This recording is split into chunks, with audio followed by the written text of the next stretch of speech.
আমি যে এলাকায় থেকে আসছি সিলেট থেকে, হ্যাঁ, সিলেট আর ব্রাহ্মণবাড়ি একটা মিল আছে। যে মিল হচ্ছে যে ওইখানে মরা মানুষের বিল্ডিং সিলেটেও আছে, ব্রাহ্মণবাড়িওতে আছে, আছে না?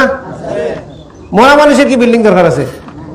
বোকা মানুষগুলা এমন তো বোকা যে টাইলস লাগায়, তারপরে ওই যে কি আপনাদের এলাকায় ফিরেরা আছে, আমাদের সিলেটেও ফির আছে। আমাদের এলাকায় মার্কাজুল শিরক আছে, আপনাদের এলাকায় আছে শিরকের সেন্টার। মার্কাজুল বেদাত আছে, বেদাতের সেন্টার আছে। খতমে কাজাগান, খতমে নারী, খতমে বুখারি, বড় খতম, ছোট খতম, এগুলা অনেক মাদ্রাসা, আলহামদুলিল্লাহ অনেক ভালো মাদ্রাসা আছে। আলেম উলামা আছে সিলেটে, আপনাদের এলাকায়ও আছে। তাওহীদপন্থী লোক যুগে যুগে মেহনত করছেন, আমরা তাদের জন্য দোয়া করি, আল্লাহ যেন তাদেরকে ক্ষমা করেন, তাদেরকে জান্নাত নসিব করেন। এবং যারা এখনো খেদমত করতেছেন দিনের জন্য, আমরা তাদের ইসলাহ চাই, সংশোধন চাই।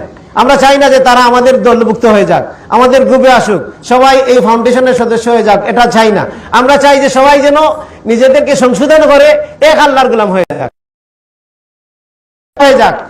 তাদের যেন আকীদা,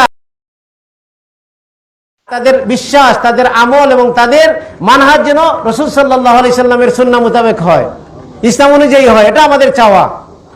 এবং আমরা চাই ওদের চাওয়ার চেয়ে, সবার চাওয়ার চেয়ে, আপনাদের চাওয়ার চেয়ে আপনি নিজেকে সংশোধন সম্পৃক্ত রাখতে, এই কাজের সাথে জড়িত থাকতে। নাহলে আমাদের বয়সী মানুষ আছে, আমাদের চেয়ে সুন্দর মানুষ আছে, আমাদের চেয়ে সম্পদশালী মানুষ আছে, আমার চেয়ে অনেক যোগ্যতা সম্পন্ন মানুষ আছে, তারা দাওয়াত জাহেলিয়ার সাথে জড়িত। তাহলে আমি দাওয়াত দেই প্রথমে হচ্ছে নিজেকে, আমি নিজের কথা চিন্তা করি। এজন্য আমাদের সবাইকে কার কথা প্রথমে চিন্তা করতে হবে। এজন্য আমাদের দাওয়াতে, এই দাওয়াতে মানুষ কম আসে। কিসের জন্য? যে আমরা বলি নিজেকে সংশোধন করো। আর যদি আমরা বলতাম যে সরকারের সংশোধন চাই, নারায়ে তাকবীর, আল্লাহু আকবার, দেখেন মানুষ মিছিল, অভাব নাই। আমরা বললাম যে এই ব্রাহ্মণবাড়িয়ার সব মসজিদ মাদ্রাসার সংশোধন চাই, দেখেন মানুষের অভাব নাই। কিন্তু আমরা বলি যে সর্বপ্রথমে কি, কাকে সংশোধন করতে হবে? প্রথমে দাওয়াত দিতে হবে কাকে? প্রথমে নিজেকে দাওয়াত দিতে হবে। আল্লাহ সুবহানাহু ওয়া তাআলা বলছেন কু আনফুসাকুম, প্রথমে আহলকে। যেন আমাদের পর্দার ওয়াজ করলে মানে ফজিলতের ওয়াজ করি, হ্যাঁ। আবার অনেকেই বলে যে আমরা দরবারি আলেমদের সাথে আসি বা দরবারি আলেম। তো এই বিষয় নিয়ে আমরা কথা বলবো ইনশাআল্লাহ তাআলা।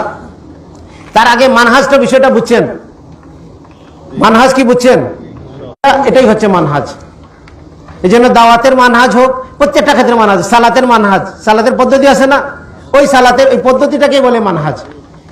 এই জন্য একজনে বিশ্বাস করে, বললো আমার আকীদা ঠিক আছে, মানে সে বিশ্বাস করে যে নামাজ ফরজ। নামাজ ফরজ বিশ্বাস করলে তার আকীদা, নামাজ সংক্রান্ত বিষয়ে তার আকীদা ঠিক আছে, আছে কিনা? না। কিন্তু সে নামাজ পড়ে না, তাহলে কি? তার আমল ঠিক নাই। বিশ্বাস ঠিক আছে কিন্তু বিশ্বাস অনুযায়ী আমল নাই। কারণ আমরা যদি বিশ্বাস করি যে আমাদের ঈমান হচ্ছে সাহাবাইদের মতো, তাহলে আমল হবে কাদের মতো? তাদের মতো করে। যদি আমলে দেখা যায় তাদের মতো নাই, তাহলে বুঝতে হবে কি? বিশ্বাস মতো নাই। বিশ্বাসটা আপনি দাবি করতে পারেন, বলতে পারি যে আমার বিশ্বাস সাহাবীদের মতো, কিন্তু আমার বিশ্বাস সাহাবীদের মতো এটা প্রমাণ হবে কখন? আমলের মাধ্যমে। আমার আমল যখন থাকবে সাহাবীদের মতো, তখন আমার বুঝতে হবে যে আমার বিশ্বাসও ঠিক আছে।